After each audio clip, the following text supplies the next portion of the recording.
Hello friends, this is Olga, mature medical student from Ukraine, and today I want to tell you my impression, what happens in Ukraine, what is main feelings and opinions of Ukrainian society.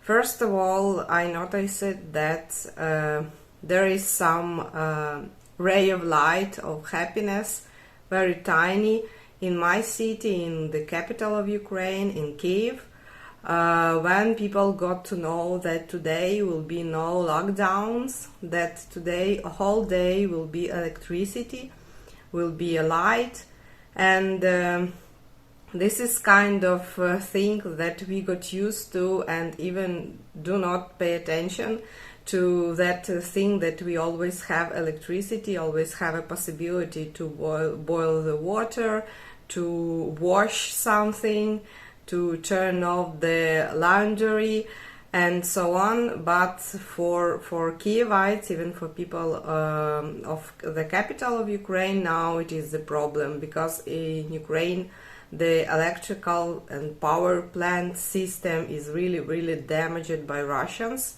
And on the background of this tiny happiness about this day with no any lockdowns, I must say that Ukrainians, civilians, they quite tired of this kind of life, and all experts and all is talking about it, that people are tired to live like that. It will be the third year, and now they are tired because of the summer electricity absence, but in winter it will be more problematic, because it also sometimes depends on the heating abilities, and sometimes people have the heating system connected to electricity and dependent on electricity, not always, but it happens also, and that is the problem, I think. And of course it is normal, because it's already third year of the war, and stress and the kind of brave, these heroic feelings, and these struggles year after year, they normally change into some indifferent attitude, or the people are getting tired, and that's what happens with Ukrainian society now. But anyway, I think that people, the big majority of people, they understand that if they will give up, if Ukraine will give up, will be much more worse. So yeah, it will be much worser. So it will be not a release when our society will give up. Of course, it's not easy. It's not that easy, to be in these conditions, but I think there is some hope also, because there are military experts that are saying Russian army is also getting not to the best but to the worst. The weapons, the artillery system, the tanks, they also have its own abilities, how long they can work without repair or something, and there are no opportunities for Russia, for big opportunities and enough opportunities to change the parts of this heavy equipment, and so they getting to use elder equipment, and now they are starting to use the equipment of the middle of the 20th century. So you imagine it's really old. It's the equipment produced just before the Second World War, and they also started to revive some artillery systems from the almost Second World War. This kind of information is that make Ukrainians keep fighting, be patient, to support army, and if even there is no any energy left, and it's like this. And also I think this example on the very beginning of 20th century, when Ukraine was an independent country, Ukrainian People's Republic, and when Russia changed the king on their Red Army, on the Soviet and communistic powers, I think that time is very noticeable. When the communists capture Ukraine and destroy that government, that powers, and after that they did the real genocide. They created the artificial starvation for all country. They took food, they took grain from all villages, and people are I cannot say it in YouTube because it's quite strict in this kind of expression, but the starvation made people did horrible things, and a lot of people lost their lives just because of starvation, or was no food. And this created the communists to Ukrainians just maybe 10 years after they captured Ukrainian People's Republic. And the reason why it happens that time, because Ukrainian People's Republic refused to have a normal, ordinary army. The army was not numerous and consists only of volunteers, people who wanted to be a soldier, but there was no obligation of mobilization, all population, all men at least.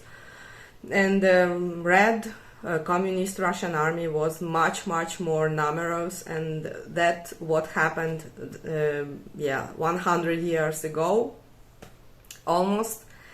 There was several actually genocides by hunger, but by starvation the communists in Ukraine did, but the biggest was 1933.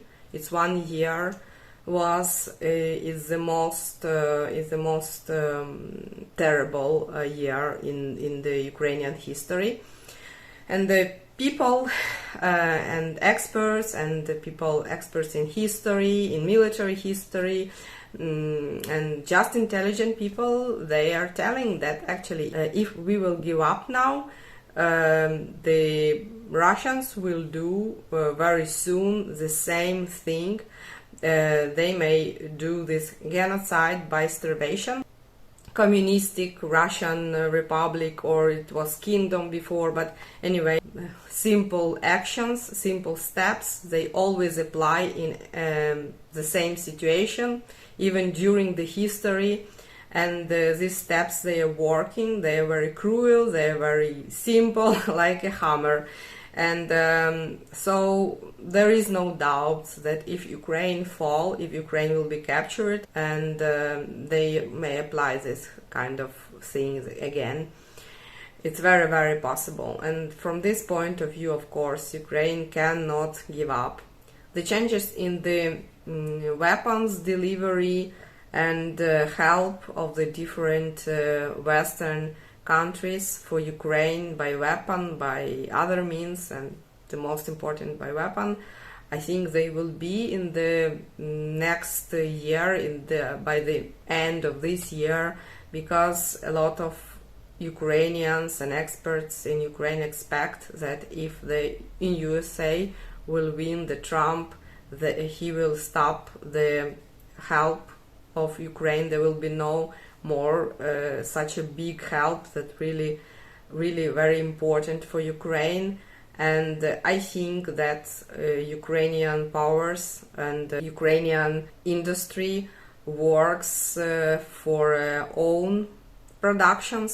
Of course, these things, they are very secret, and no one can tell you where exactly what happens. but I'm sure they are working on this.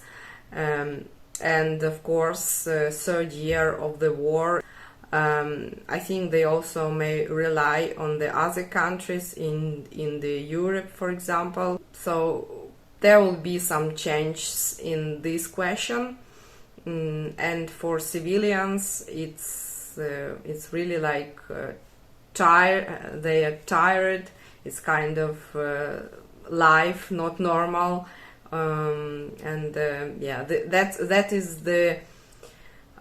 is the major feeling, major impression about what happens in Ukraine now.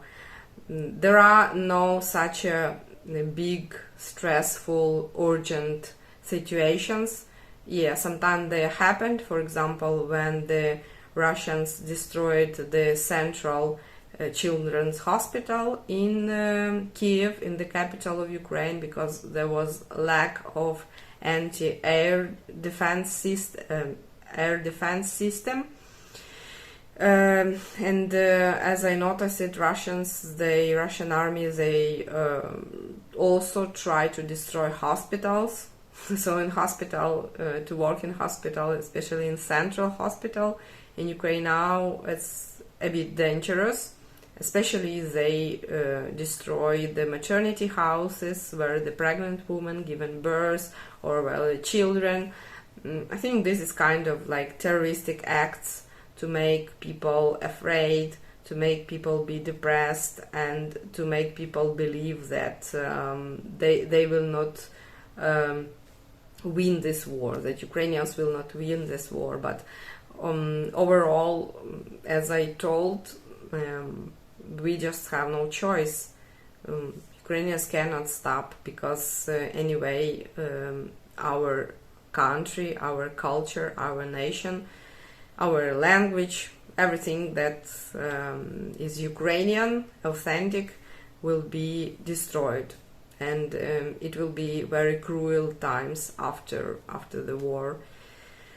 Of course, I don't want it, and I think no one wants. So just to be patient and continue help our army. Actually, I do not have now some positive, like something to tell you, but also I am sure that it's not hopeless situation. So it's like 50-50, and there are some lights, there are some things that Ukraine should fight for, and Ukrainians should unfortunately suffer this period. I know that maybe the part of people abroad, they already, for them, Ukrainian topic, it's not that interesting, because people usually interested in some fresh news, something new. But the war in Ukraine continues, and now I think it's even worse, because these expectations, this tiredness, it's even worse than like urgent situation, stress, and yeah, it's like this. So I'm asking you, do not forget about Ukraine and Ukrainians, because I know that a lot of people all over the world did a lot for our country. I'm very thankful to all people from all my society, and I'm sure that after the war, our countries and our people will be very, very good friends. And this is my video. Thank you that you was with me this time, and wish you all the best. See you. Bye.